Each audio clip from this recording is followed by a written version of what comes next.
ሰላም ጤና ይስጥልኝ ውድ የቻናሌ ቤተሰቦች እንኳን በሰላም ወደ ቻናላችን መጣችሁ።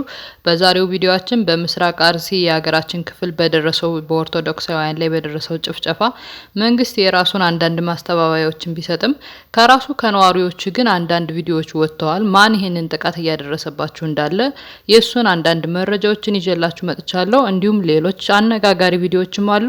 እናንተ ብቻ እስከ ቪዲዮ ፍጻሜ አብራችሁን ቆዩ። ላይክ አድርጉ። ወደ ቪዲዮ እንለፍ። አንድ ተረት አለ እዚች ጋር ሁሉም ተነካክቷል። የተነካካውን መልሼ ብለው ያው አጠር አዳችሁን ነው የምናገረው። ሰውየው ምን አለ? ላሟ አስሯት ወደዛ ሲሄድ እንቧ ትላለች። ቋ መጣልሻለሁ አለ። ቋ መጣልሻለሁ ሲል ላሟ በችጋር ሞተች።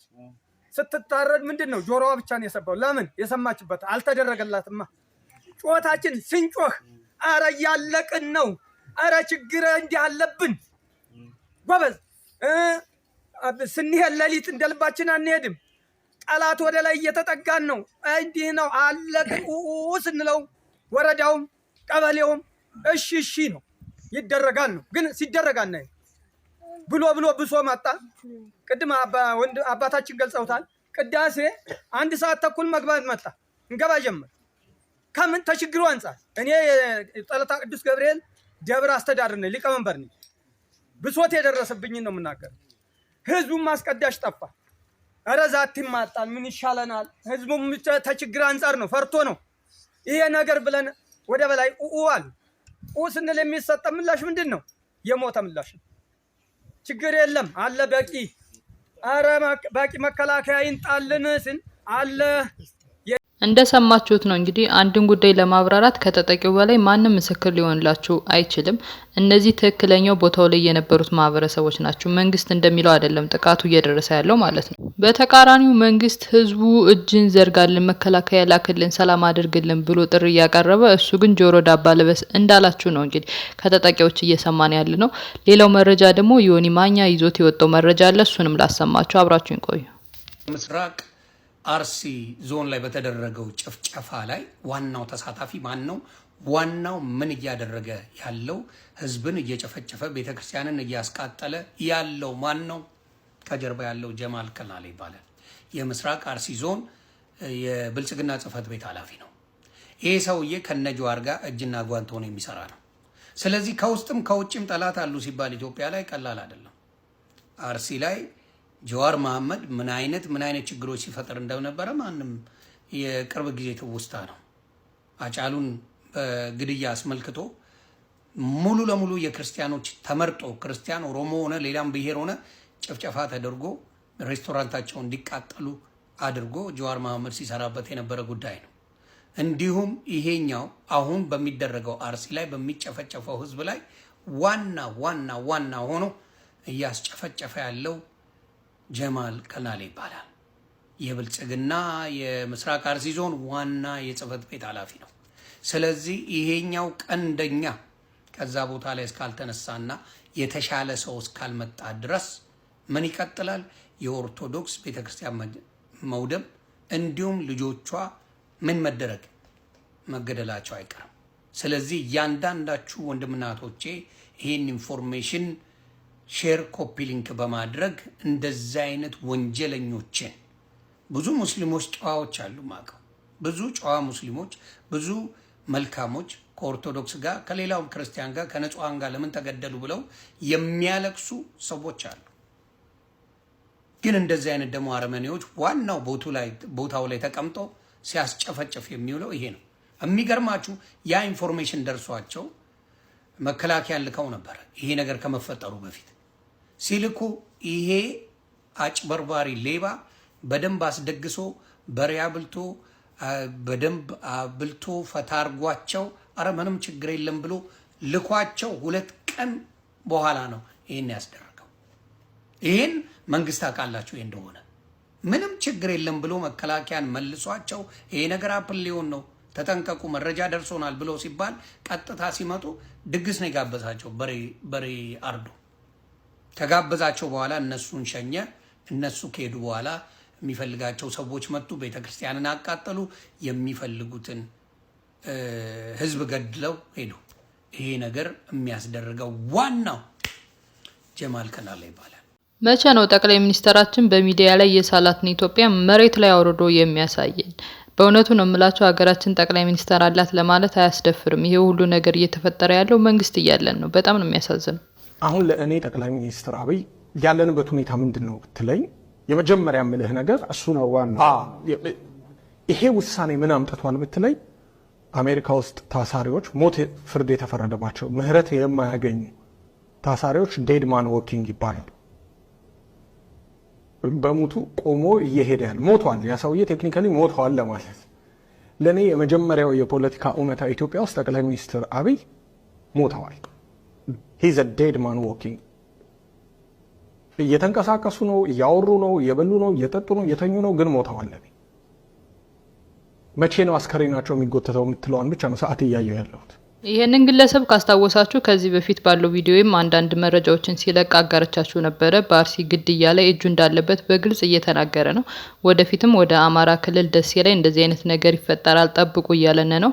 እነዚህ ግለሰቦች በዚህ ልክ ሚዲያ ላይ ፊታቸውን ገልጸው እያሳዩ የማይታሰሩበት ምክንያት ለምንድን ነው እያልኩ ራሴን ስጠይቅ ነበር። አሁን በጣም ግልጽ ሆኖልኛል።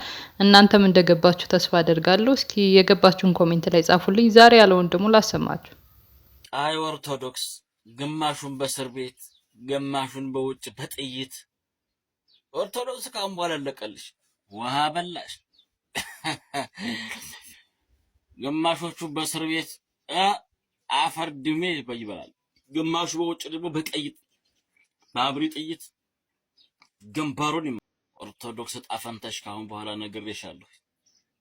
ግፍሽ ነው ግፍሽ ሞልቶ ሞልቶ ሞልቶ ከልክ ሲያልፍ በቃ መጨረሻው እንዲነው ወደ የማይመለስበት ይያልሽ።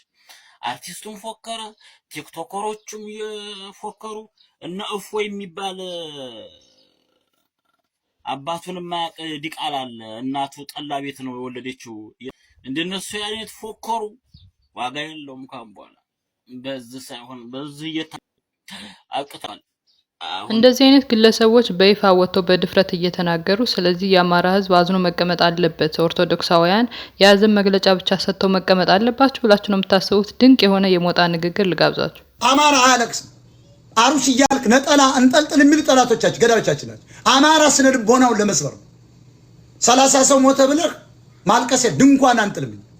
ድንኳን ነው የምናስጥለው እኛ። ነጠላ አንዘቀዝቅም። ስናይፐር ግን አንጠለ ስናይፐር ነው ምናዘቀዝቀው፣ ክላሽ ነው ምናዘቀዝቀው፣ መትረየስ ነው ምናዘቀዝቀው። የምን አባ ነጠላ ማዘቅዘቅ? አማራ የሚጠላው አማራ ቡዳ የሚባለው ብረት ቀጥቅጦ የተለያዩ የቴክኖሎጂ ውጤቶችን ስለሰራ ነው። ሌላ ዕዳ የለበትም፣ ሌላ ኃጢአት የለበትም። አማራ ጠንቋይ የሚባለው የተለያዩ መድኃኒቶችን ቀምሞ የታመሙ በሽተኞችን ስላዳነ ብቻ ነው። ሌላ ምንም ኃጢአት የለበትም። አማራ ነፍጠኛ የሚባለው ሀገሩን ከጠላት ስለተከላከለ ሀገሩን ከጠላት ስለጠበቀ ብቻ ነው። ሌላ አማራ ሲሰርቅ ሲዘርፍ ተገኝቶ አያውቅም። ጠቅላይ ሚኒስትሩ ለሱ የስልጣን መጠበቂያ ሲሆን ብዙ ታጣቂ ኃይሎች አሉን፣ ጠንካራ ቆንጆ የሆነ መከላከያ አለን እያለ ሚዲያ ላይ ሲናገር ከዚህ በፊት ታስታውሳላችሁ ብዬ አስባለሁ። ስለዚህ እነዚህ መከላከያዎች ለምንድን ነው ከታች ወርዶ እንደዚህ እየተበደለ ያለውን ህዝብ የማይጠብቁት? እርግጠኛ ሆኜ የምነግራችሁ ግን 100 አይደለም 1 ሚሊዮን% እርግጠኛ ሆኜ የምነግራችሁ ኢትዮጵያ አሁን ባለችበት ደረጃ ሰው ክላሽና ምናምን ይዞ መንግስት መጣል አይችልም። ይሄን አረጋግጥላችኋለሁ። አይችልም። ሊንደፋደፍ ይችላል፣ ዝም ይልኩ ነው፣ አይችልም፣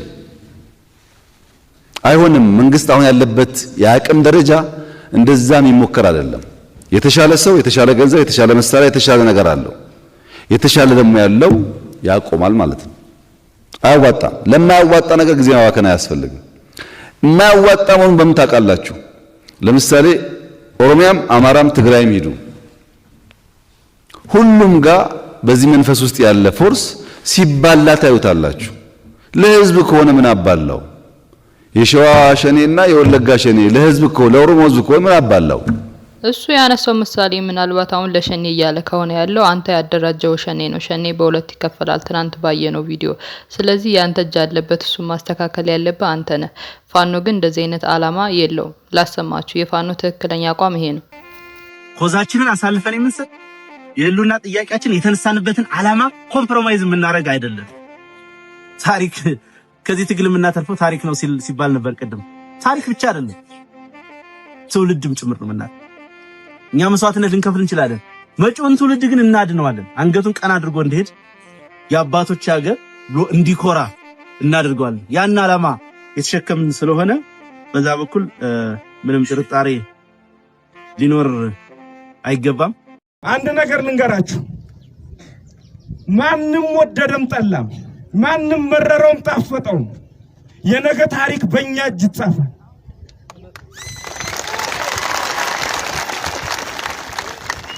የነገን መልክ የሚቀርጸው ሂዝ ያለው ትውልድ ነው። ተወደደም ተጠላም። አመሰግናለሁ። ያለ ፋኖ ድል የለም። ያለ ፋኖ አማራ መሆን አይቻልም። ይሄ ፋኖ ደግሞ የአባት ነው እንጂ ያሁን አይደለም። አሁን ያልሰራው አባቶቻችን ሲከፋቸው ሸፍተው ፋኖን ወቆዩ። አፄ ቴዎድሮስ በቋራ በረሃ ወርደው አንገዛም ብለው ያሉ ቀድሞ የአባቶቻችን ነው እንጂ አሁን የተሰራ ነው። ብልጽግና ግን የትናንትና ነው። አዴፓ ኢህአዴግ ምናምን የሚባለው ነገር የትናንትና ነው እና ይሄ አላፊ ነው። አሁን ያልፋል። ፋኖ ግን ያልፋል። ምን ያልፋል? ፋኖ ያልፋል። ብዙ ጊዜ እያስተዋልኩት ያለሁት የመንግስት አካላት ጠቅላይ ሚኒስተሩንም ጨምሮ የሚናገሩት ነገር በጣም የሚጣረስ ነው። ከሆነ ቀናት በፊት ወራትም ሊሆን ይችላል 90%ን አጥፍተነዋል ብሎ ሲናገሩ የነበሩ ሰዎች ትናንትነታ እንደገና በአርሲ ላይ ጉዳት ተነሳ ሲባል ፋኖ ነው ይሏቸዋል። 90% ጠፍቷል ያለን የዛኔ የውሸት ነበር ማለት ነው። አሁን 90% በሚገባ በተጨባጭ በሪፖርት ማቅረብ የሚችለው 90% መተናቸው። የቀረው 10% በዱር በገደል በዋሻ በገዳም እየተደበቀ የኛን እንቅስቃሴ የሌለበት ቦታ እየፈለገ ጥቃት የሚያደርስ ኃይል ግን አሁንም አለ። ጀርባህን ትልጣለህ እንጂ ኦሮሞ የተባልክ ብሔር አማራም አታሸንፉት። በምንም ልታሸንፏችሁ። ትግሬ እንዳሁን እያታለልክ አብረህ መጥተህ ስልጣን ነጥቃለሁ ከዚህ ሃይማኖተኛ ባህል ስለያዘው አንበርክክ ይቀጥላለሁ ብትል አይቻልም። ነቅቷል። እኔን እየሰማ ነው። አይቀበልም። ገበሬ የዛሬ 8 ዓመት የተኮሰው ገበሬ ገና አልተነሳም። ዛሬ ጠመንጃ ያነገተው ለትግሬ እንስራ፣ ለአብይ እንስራ፣ ደግሞ ለአማራ እንስራ ይባል በሶስት ተከፋፍሎ ነው እየተዋጋ ያለው። ገበሬው ግን ሲነሳ ኦሮሞ ሽንት ቤት አይበቃውም፣ ሩጫ ቦታ ሰላሌ አይበቃውም። ኦሮሞ ሯጭ ነው። ባይዘው ቀነኒሳን ማየት ይቻላል። ሯጭ ነው። ሯጮች ናቸው ኦሮሞዎች። እርግጠኛውን የምነግራቸው ገበሬው አማራ ሲነሳ ዋናው በኢትዮጵያ ውስጥ ያለው ዋናው አማራ ጠመንጃውን ነፍጡ ወልሎ ሲነሳ ኦሮሞ አይኖርም። የበላይ ዘለቀን ልጅ ማንም ሱሪውን ሊያስወልቀው አይችልም። የቴዎድሮስን ልጅ ማንም ሱሪውን ሊያስወልቀው አይችልም። የምየምን ይልክን የነ ልጅ ኢያሱን ልጆች ማንም ሱሪያቸውን ሊያስወልቅ አይችልም፣ አይገባም።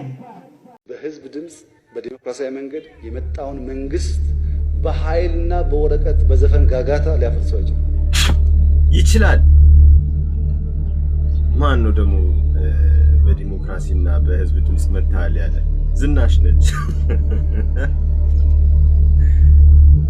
ባካችሁ በአመጽ እንዴት ይሄ መንግስት እንደሚወርድ እና በአድማ እናሳያችኋለን።